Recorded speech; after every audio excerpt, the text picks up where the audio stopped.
And as soon as it broke out, I was over on the other side and I go, I know exactly what that is. I knew it. That fight footage you're seeing just set the internet on fire, and believe it or not, the man getting absolutely swarmed isn't even a UFC fighter. But the second he showed Conor McGregor and Khabib Nurmagomedov's inner circle what was on his phone, it ignited the most explosive, chaotic brawl we've seen since Khabib himself leaped out of that cage. And what happened in the aftermath of this chaos might just change the entire landscape of UFC history forever. Let's break down the night everything completely exploded. It was November 15th, 2025, at Madison Square Garden, arguably the most famous arena on the entire planet.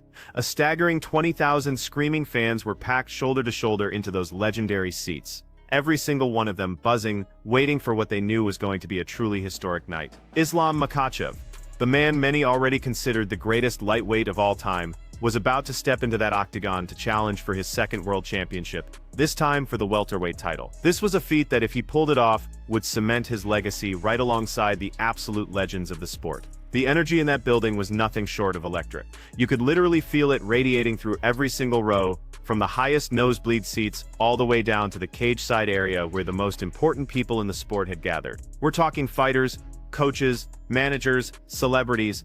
Everyone who is anyone in the world of mixed martial arts had shown up to witness what they believed would be dominance personified. And then, just as the iconic opening notes of the Who's Baba O'Reilly began blasting through those massive arena speakers, signaling the official start of the pay-per-view main card, something happened that nobody, and I mean absolutely nobody, could have possibly seen coming. Back of the head!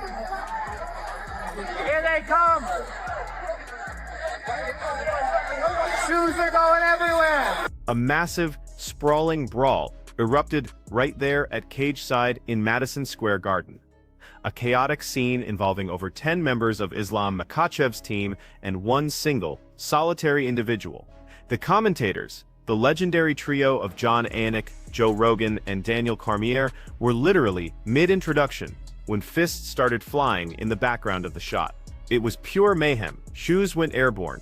A chair was hoisted into the air as a potential weapon, and security personnel were sent scrambling in a desperate attempt to contain the escalating violence. And right there, in the very center of it all, was a man who isn't even signed to the UFC. A man who, in a move of pure audacity, had somehow purchased his own ticket to this event, knowing full well the kind of fiery reception that was waiting for him. That man, of course, was Dillon Danis. Now, if you've been following the world of mixed martial arts for any length of time, you know exactly who Dillon Danis is. He's not just some random guy, he's Conor McGregor's jiu-jitsu coach, his primary training partner, and his closest, most loyal ally in the entire sport. And perhaps most importantly, for the better part of a decade, he has been the primary antagonist, relentlessly targeting Khabib Nurmagomedov's entire circle. I blame myself for that, actually. They came back and told me right before I walked out for the main card that Dillon Danis was here and he was moving around sitting in fighter seats and not sitting in his own seat that he had. He had a ticket. And they said, do you want us to throw him out of here? And I said, he has a ticket? But what Danis did in the days leading up to UFC 322, well, it crossed a line that nobody had ever dared to cross before. In the days right before the event, Danis had created and then widely shared a series of AI-generated videos depicting Islam Makhachev in some deeply, profoundly offensive scenarios. We're talking about digitally manipulated content that showed the UFC champion in intimate, fabricated situations with his own manager, Ali Abdelaziz. There was content that depicted him embracing a former adult film star. All of it was content specifically and maliciously designed to mock his Muslim faith, his cultural values, and absolutely everything he holds sacred. And Danis didn't just hide behind a keyboard and post this content online. No, he reportedly showed the videos directly to Makhachev's team members while sitting just a few rows away from them at the event itself.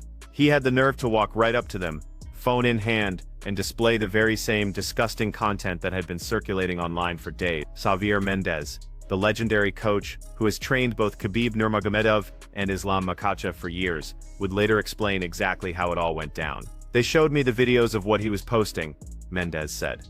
They showed me the videos of Ali and Islam in a relationship-type embrace, and then a porn star and Islam embracing. What do you expect when you do that? What do you expect indeed? The response was as swift as it was violent. Magomed Zinakov, a teammate from Dagestan, known by his nickname John Pork, led the charge, landing multiple punches to the back of Danis's head. Abubakar Nurmagomedov, Khabib's own cousin, was right there in the thick of it. In total, more than 10 fighters swarmed the area. Someone raised a chair high above their head, ready to bring it down. Shoes went flying, literally becoming airborne projectiles in the middle of the chaos. And as soon as it broke out, I was over on the other side and I go, fuck, I know exactly what that is. I knew it. The entire explosion of violence lasted less than 60 seconds, but in that single, chaotic minute, the entire trajectory of this bitter rivalry changed forever. Hunter Campbell, the UFC's chief business officer, had to physically pin-release himself just to try and break up the fight. Security personnel grabbed whoever they could get their hands on, trying to restore some semblance of order. In the midst of the chaos, Danis actually lost his shoe. Astonishingly, footage shows him retrieving it from the floor amid the mayhem, a bizarre, almost comical detail that somehow perfectly encapsulates the sheer absurdity of the entire situation. And here's the thing that makes this whole incident even more surreal, even more unbelievable. Dana White knew it was coming. He absolutely knew. And yeah, you will never see Dylan Danis at a UFC fight ever again. That's right. The UFC president had been warned well in advance.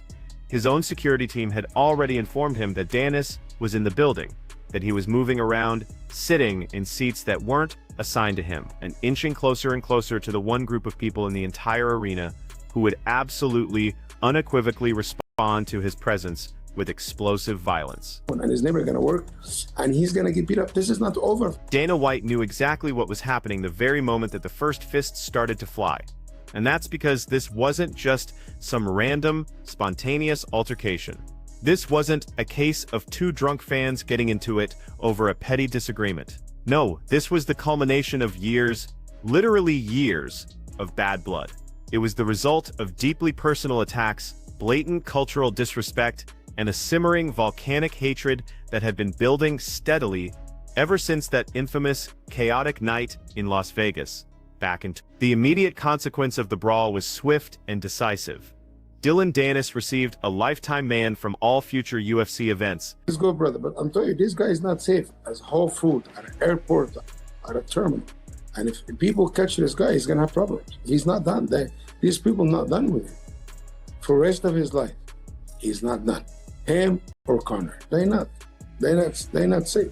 But here's where this already insane story takes an even darker, more complicated turn.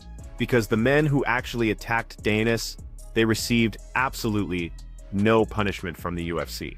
Not a single suspension, no fines, nothing at all. And if you're sitting there thinking that this situation has been resolved, if you believe for a second that a lifetime ban means this beef is finally over, then you clearly haven't been paying attention to what these men have been saying in the days since that night. Or they have to come out and say, you know what, we're sorry, we give up, is that we are done. And after that, you'll get mercy, but there's no mercy right now. Ali Abdelaziz, the manager who was at the very center of those disgusting AI-generated videos, made something abundantly, chillingly clear in the days that followed the incident. Conor McGregor grabbed a steel dolly and smashed in a bus window at Barclays Center in Brooklyn on Thursday afternoon, injuring UFC fighter Michael Chiesa, and now all hell is breaking loose. Him or Conor? That's the quote. That's right. This isn't just about Dylan Danis anymore, not by a long shot. According to Abdelaziz, Conor McGregor himself has now been officially pulled directly into this ongoing, escalating conflict. And he made it clear that there's only one way out of this. This guy is nothing but an internet coward. He's a nobody. You know, he's a nobody. And in a way, when you talk about people, like this is a warning for all these people who really talk. No mercy. Those two words just hang in the air, heavy with unspoken menace, like a threat that hasn't been fully realized yet.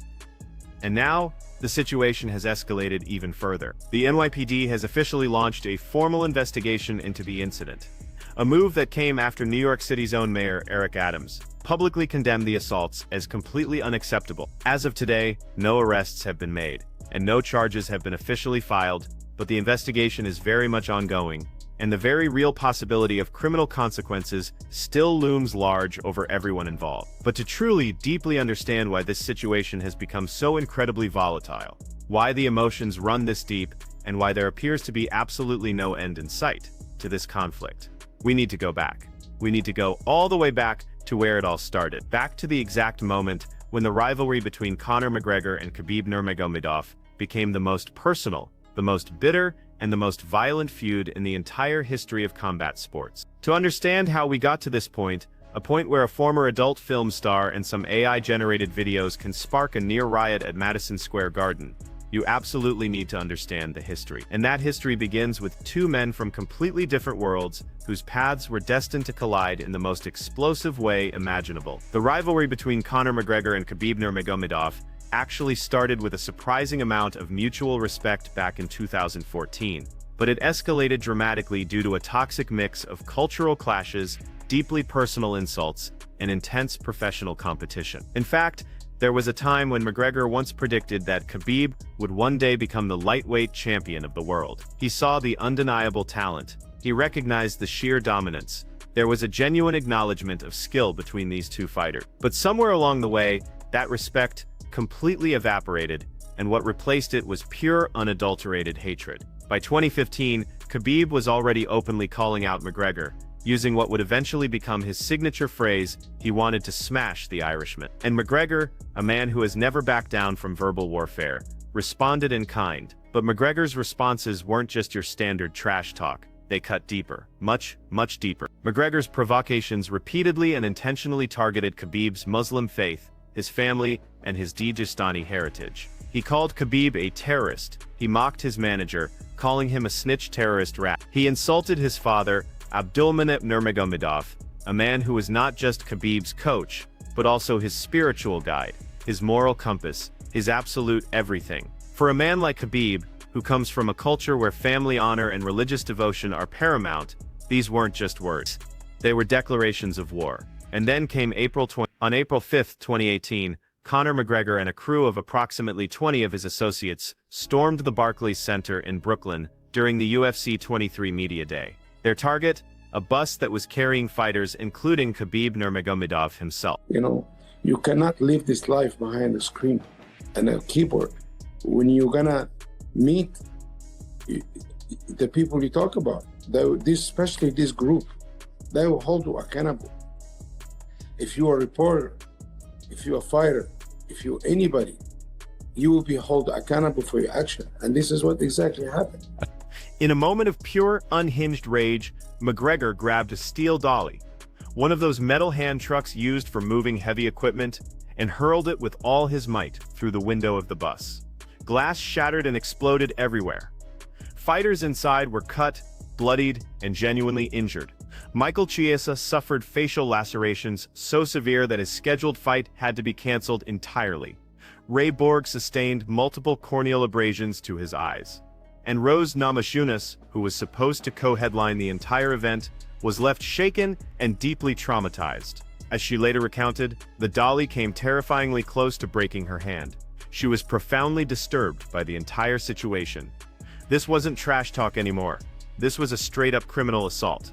McGregor was arrested and faced charges of assault and criminal mischief. He eventually pleaded no contest to a lesser charge of disorderly conduct, completed 5 days of community service and anger management, and managed to avoid any jail time. Michael Chiesa later sued McGregor for assault, battery, and emotional distress, a lawsuit that wasn't settled until December. But here's the part that made this entire incident even more disturbing. Instead of distancing themselves from the violence, the UFC actually used footage of the attack to promote the eventual fight between McGregor and Khabib. They turned a criminal act into a marketing tool. They monetized the chaos.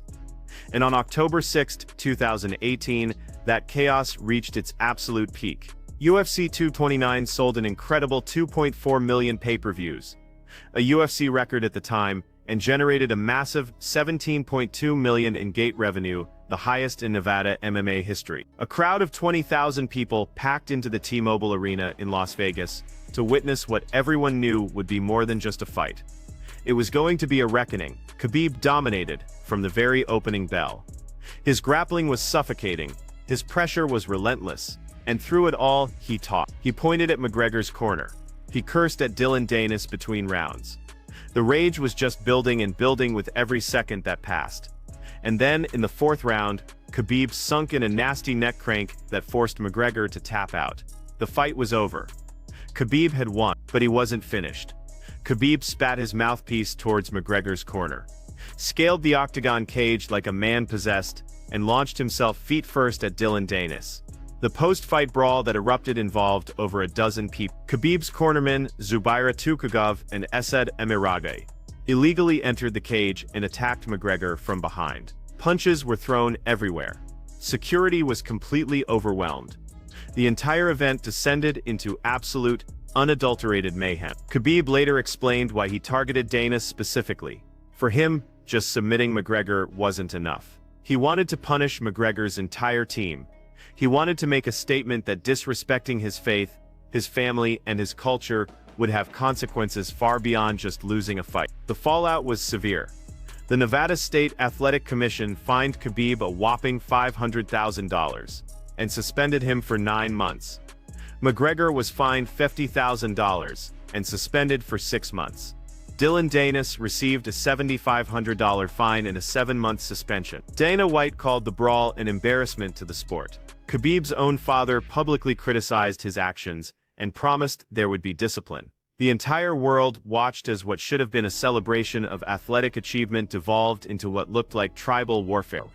But even after all the fines were paid and the suspensions were served, the raw hatred never once dissipated. It just went underground, festering in the dark corners of social media, waiting patiently for its next opportunity to explode. Even after Khabib retired, undefeated, in October 2020, with a perfect record of 29-0, McGregor continued his verbal attacks, including shockingly insensitive remarks about Khabib's father, Abdulmanap, who had tragically passed away earlier that year. There is perhaps no line lower than mocking a man's deceased father. But McGregor crossed it anyway. And now, 7 years after their one and only fight, this blood-soaked rivalry has found entirely new battlefield. Dillon Danis became the proxy warrior, targeting Khabib's protege, Islam Makhachev, with the very same tactics that had proven so explosive all those years before. AI-generated videos, cultural mockery, and religious disrespect. Is it not crazy to say now that Islam has surpassed the great Khabib Nurmagomedov? Listen, at the end of the day, Islam does have more accomplishment. But what Khabib has done for all of us, as community, as Muslim, for Dagestan, for Russia, for everyone. When Ali Abdelaziz speaks, his words carry the immense weight of all that history. You have to understand, this isn't just about one isolated incident that happened at Madison Square Garden. This is about years of accumulated disrespect, years of deeply personal insults, and years of relentless attacks on everything these men hold sacred. But I think their brothers, Khabib trained him to be better than him. You understand? It's not like Khabib wanted him to surpass him. Khabib wanted to be better than him. It's like a father or a big brother want his brother to be better than him, be more successful than him. Accountability. That's the word that keeps coming up, again and again. For the men from Dagestan, this is a core principle. Words have consequences. Actions have real-world consequences. And hiding behind a computer screen doesn't protect you from those consequences forever. And this is why, man, it's so much love. Khabib does this for nothing. He gained nothing. He gained no money. He gained no hype. The man have 40 million followers on Instagram. He doesn't need anything. But he just this is his father's student, this is his brother, and he wants him to be better than him. It's going to be very hard to repeat. Khabib's legacy, you see, extends far beyond his incredible fighting record. He represents something much larger than himself. A community, a faith, a culture, and because of that, any attacks on his inner circle are perceived as direct attacks on all of that. Guess what? If you surpass him, Islam is Islam and Khabib, They're brothers, they have the same goal, they have the same happiness, they win together, they lose together. Compare them to each other, it doesn't do them any just, honestly. Islam Makhachev isn't just Khabib's teammate, he's his brother, he's the continuation of his legacy. And when you launch an attack on Islam, you are by extension attacking Khabib himself. The bonds that tie these men together are absolutely unbreakable. But just when it seemed like the UFC 322 Brawl might finally be the final chapter in this long and ugly saga, something else happened, something that proved this rivalry has now evolved beyond the physical realm entirely. We've entered a new phase of this war, a war that never seems to end. 11 days after the brawl at Madison Square Garden, 11 days after Dillon Danis was banned from all UFC events for life, 11 days after punches were thrown and shoes went flying, and the entire world watched in disbelief as professional fighters assaulted a spectator in the crowd. On November 26, 2025, Conor McGregor himself entered the fray with a stunning and explosive accusation against Khabib Nurmagomedov. McGregor claimed that Khabib had orchestrated a multi-million-dollar scam by selling digital collectibles, virtual versions of traditional Dajashtini hats, called papakas, on the messaging app Telegram. He accused his longtime rival of exploiting his late father's name and legacy to defraud fans out of approximately $4.4 million. The accusation was designed to cut deep. McGregor wrote that father's plan has now become father's scam, a twisted, malicious reference to the famous phrase that Khabib had used throughout his career to honor his father's vision for his fighting future. The Papaka project had launched on November 22, 2025, selling 29,000 digital collectibles at roughly $150 each. The items sold out in less than 25. Shortly after, the promotional posts were deleted from Khabib's social media accounts, a move which McGregor seized upon as supposed evidence of fraudulent behavior. Khabib's response was as swift as it was cutting. "You absolute liar," he wrote. "You will always try to darken my name." He explained that they were creating exclusive digital gifts with real-time value that you can share with your friends and family. Gifts in the shape of papaka, a hat that symbolized traditions and culture of Dajastin people. But Khabib didn't stop there. He pivoted to something far more personal, far more devastating. "My count is 56 former drug addicts at my rehabilitation centers in Dajastin that I treated," he wrote. "Come to Dajastin, they'll take care of you here." The implication was unmistakable and brutal. Khabib was directly referencing McGregor's well-documented struggles with alcohol and substance abuse issues. He was publicly inviting his rival to come receive treatment at his rehabilitation facilities. It was a verbal counterpunch that landed harder than any physical fist ever could. And then, blockchain investigator Zach XBT entered the conversation with receipts that completely exposed McGregor's own hypocrisy. According to Zach XBT, McGregor had launched his own cryptocurrency project, a meme coin called Real, back in April. That project raised only 39% of its funding target before completely failing and having to refund investors. McGregor had also promoted a 2022 NFT project called McGregor Realm that similarly vanished after the initial promotion. The irony was absolutely staggering. Here was Conor McGregor, a man with his own documented history of failed cryptocurrency ventures, accusing Khabib Nurmagomedov of running a scam. As it stands, no buyers of the Papaka collectibles have reported not receiving their item. The project, which was built on the TON blockchain in collaboration with Telegram founder Pavel Durov, appears to function exactly as intended. Whether it represents good value is certainly debatable, but whether it's an actual scam appears to be a much harder case to make. But the accusations revealed something incredibly important.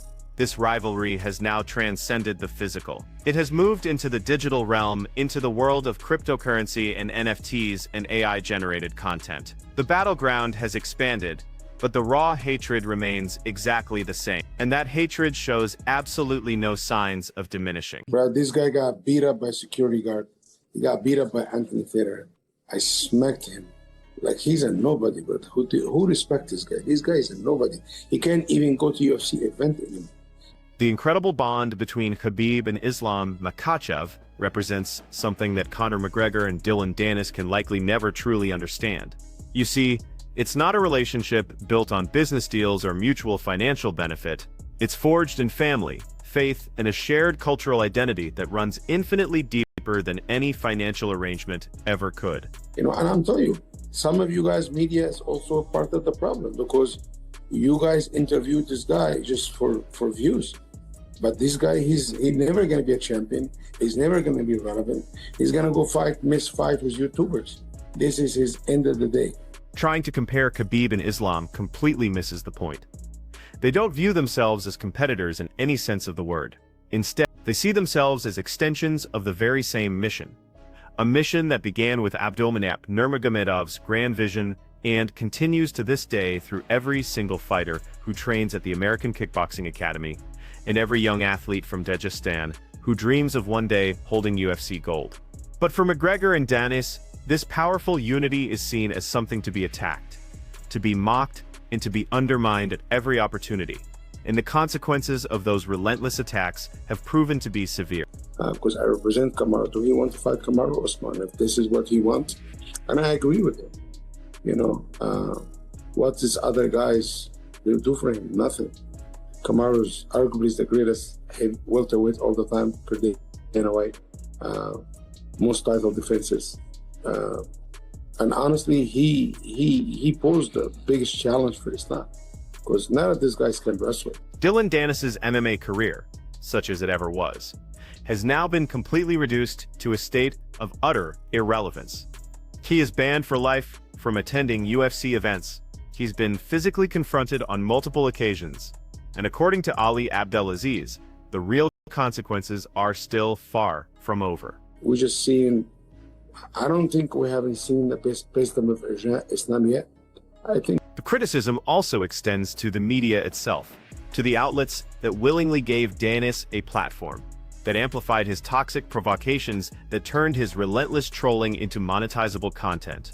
In Abdelaziz's worldview, everyone who enabled this destructive behavior shares a piece of the responsibility for what ultimately happened. So where does all of this leave us? What happens next in a rivalry that has now spanned nearly a full decade, a rivalry that has involved criminal acts, generated record-breaking pay-per-views, and now extends into the complex worlds of cryptocurrency and artificial intelligence? The NYPD investigation into the UFC 322 Brawl remains ongoing as of November 27, 2025. The possibility of criminal charges still remain. The lifetime ban on Danis stands firm, and the ominous threats from Khabib's camp continue to hang in the air like storm clouds that simply refuse to dissipate. this guy, you know, listen, at the end of the day, we live in an internet world when people say a lot of things they don't hold accountable. But it was our group, you know. Listen, a couple of years ago, I have a problem with this guy too, and I slapped him. Meanwhile, Islam Makhachev has already moved on. He's looking ahead toward his next challenge, potentially a massive showdown with Kamaru Usman, the dominant former welterweight champion.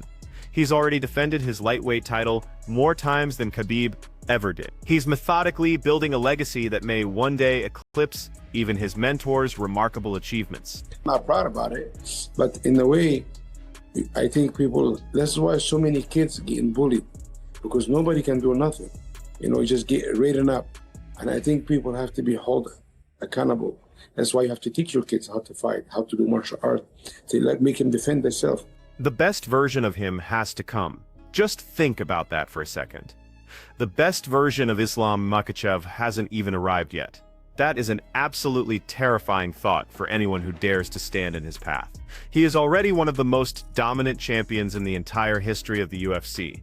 And according to those closest to him, there is still another, higher level for him to reach.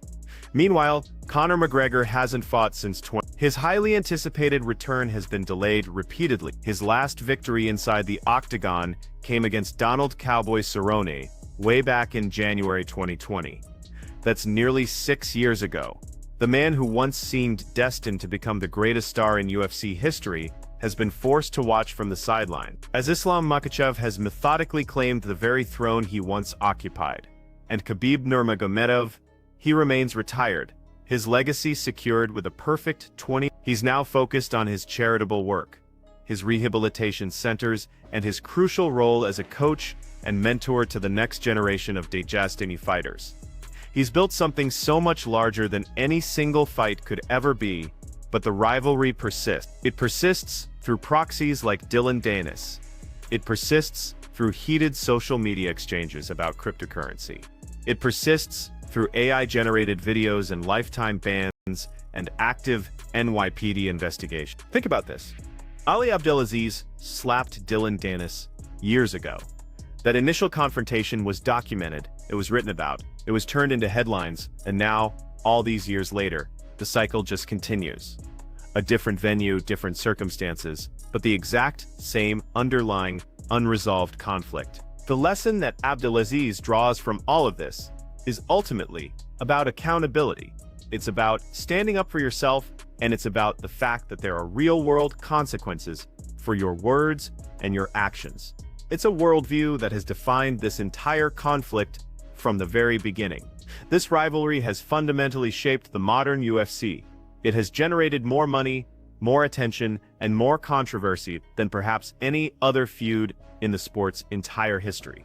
It has shown us both the best and the worst of what combat sports can be.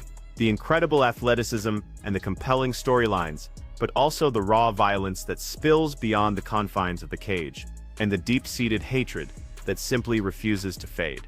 And with an ongoing investigation, continued threats, and a digital war that shows absolutely no signs of ending, one thing is abundantly clear. The McGregor-Khabib rivalry isn't history. It's still being written, one chaotic chapter at a time. Click on one of the cards on your screen to see more videos just like this one.